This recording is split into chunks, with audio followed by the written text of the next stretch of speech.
In episode 12 of Tencent's version of the three-body problem, we get to meet two of the greatest Chinese philosophers of all time.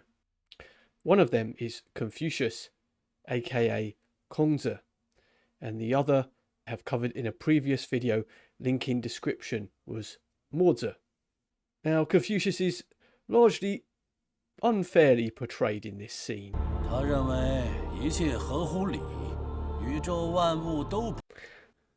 This is rather unfair. What was this great philosopher like? He left behind him an incredible legacy in Chinese history. Among the many great works he left to us is the Analects, or the Lunyu. They are simply the recorded sayings of Confucius. My goal in this video is to give a snapshot of the themes repeated throughout his work. I've looked through them enough to know. All the 800 verses, I've categorized them into subjects. Leave behind your preconceived notions of Confucius. The very first verse of the Analects is a good example of how much advice he has for us today. The master said, "Is it not delightful to have friends come from distant quarters? Is he not a man of complete virtue, who feels no discomposure, though men may take no note of him?" This quote really speaks to that power of the person who does not care if no one pays any attention to him. He does not want for greatness. He does not want for power.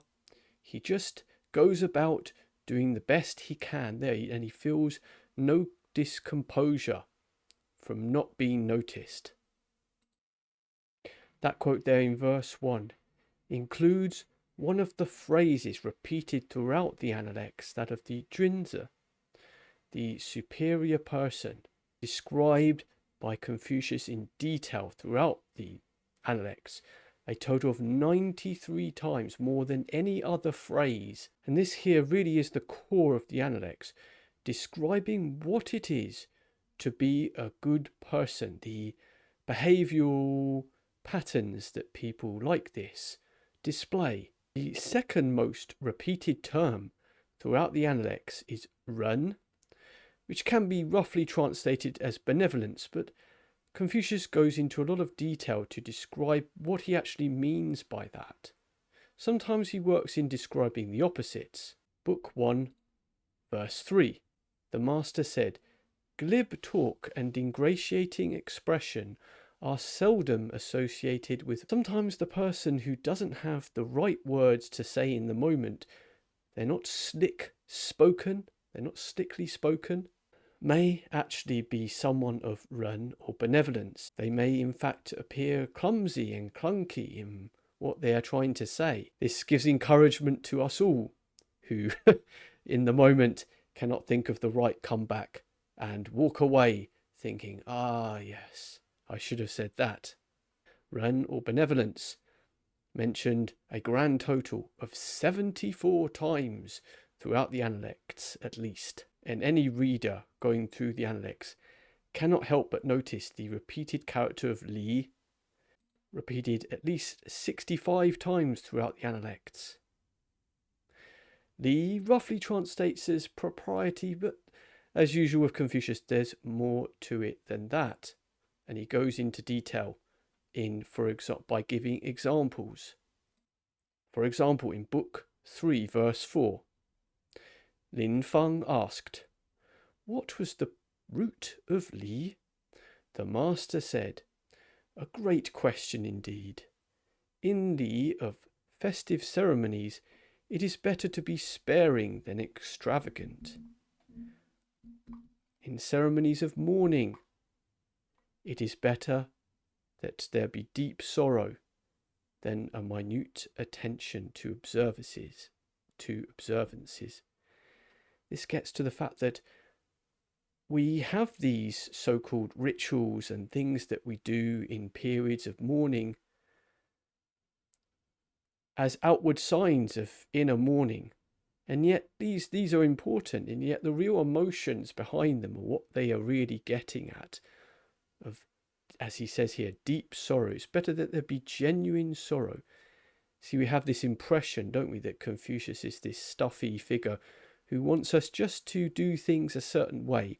And there is an aspect to that. He certainly does wish for us to follow tradition and ritual, and yet he, many times throughout the Analects, for example in this one, speaks to the real emotions underlying those rituals and what those are an expression of.